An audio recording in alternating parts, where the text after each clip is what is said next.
আমি তো ডক্টর ইউনূসকে শুধু এতটুকু বলছি গাজাকে রক্ষা করার জন্য পৃথিবীর কারো দরকার নাই, শুধু ভিসার ব্যবস্থা করে দেন।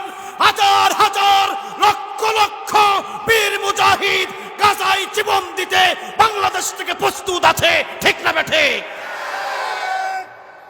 হাজার হাজার যুবক প্রস্তুত আছে। যদি গাজায় যাওয়ার শুধু ভিসার ব্যবস্থা করে দেন, দেখেন জীবন কিভাবে দিতে হয়, লড়াই কিভাবে করতে হয়, গাজাকে কিভাবে রক্ষা করতে হয়, বাংলাদেশের যুবকরা সেটা ভালোভাবে জানে। বাংলাদেশের যুবক এত সহজেই তাদেরকে হার মানানো যায় না। 17টা বছর পর্যন্ত এই বাংলার জমিনের ভিতরে যুবকদের উপরে অত্যাচার হয়েছে, যুবকদের গুম করা হয়েছে, যুবকদের ঘুম হারাম করা হয়েছে। এরপরেও বাংলাদেশ থেকে একটি দলকে কেউ মুছে দিতে পারে না। বাংলাদেশের যুবকেরা জানে, বাংলাদেশের বীর মুজাহিদেরা জানে যে 17 বছর নয়, 17,000 বছর যদি কোনো জালিম ক্ষমতায় বসে থাকে আর আমাদেরকে যদি হত্যা করে, হামলা দেয়, মামলা দেয়, জেল দেয়, জুলুম দেয়, এরপরও কোরআন বুকে নিয়ে ময়দানে 17,000 বছর লড়ে যাবে। পিছনে হাঁটার জন্য বাংলার যুবকদের জন্ম হয় না।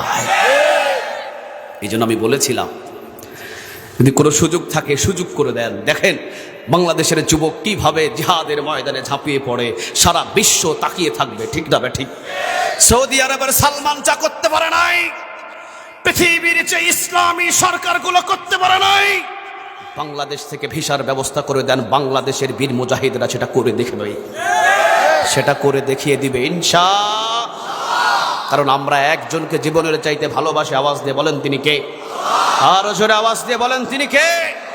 আবুল আহাবের রক্ত বাংলার বীর মুজাহিদের শরীরে নাই।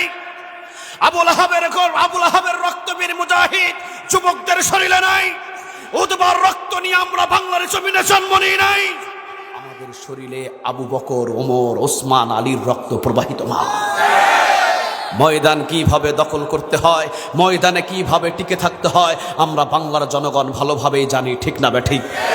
এই জন্য আমি মাঝে মাঝে বলেছিলাম, নাম ধরে আজকে বলে দিচ্ছি, বাংলার এই জমিনে আজকে এই চট্টগ্রাম সদাহা বিছিন্নপাড়া আলম সওদাগরের উদ্যোগে তাফসীরুল কোরআন মাহফিলে নাম ধরে একটা দলের নাম বলে দিচ্ছি। আমি এই চট্টগ্রামের ভিতরে 4 বছর মাহফিল করতে পারি নাই, 4 বছর মাহফিল করতে পারি নাই। আজকে আমি একটা কথা বলে দিলাম, বাংলার জমিনে এমন একটা দল আছে তাদেরকে জেল দিয়ে, জুলুম করে, অত্যাচার করে, ফাঁসি দিয়ে থামানো যায় না।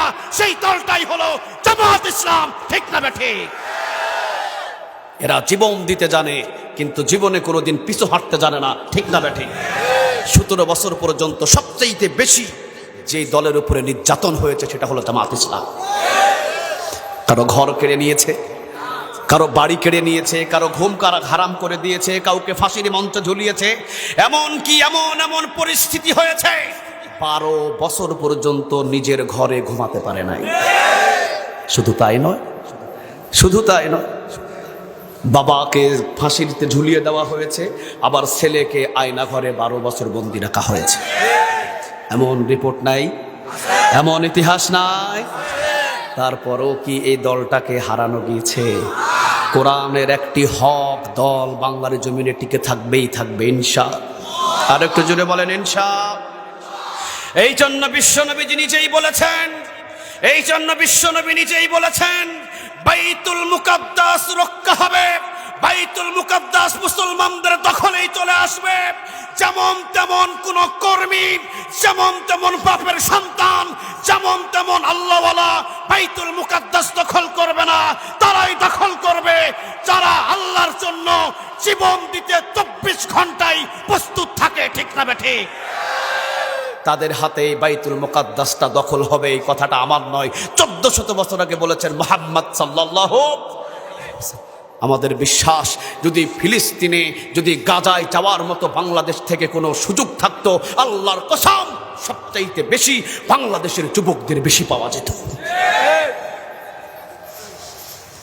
যদিও মুখে দাড়ি নাই, যদিও 5 ওয়াক্ত নামাজ কম পড়ে, যদিও তোরা কোরআন তেলাওয়াত শুদ্ধভাবে পারে না, কিন্তু বিশ্বের ভিতরে কোনো মুসলমানের উপরে আক্রমণ হলে সবচাইতে বেশি পেরেশান হয়ে পড়ে আমি মনে করি এই বাংলাদেশের মানুষেরা।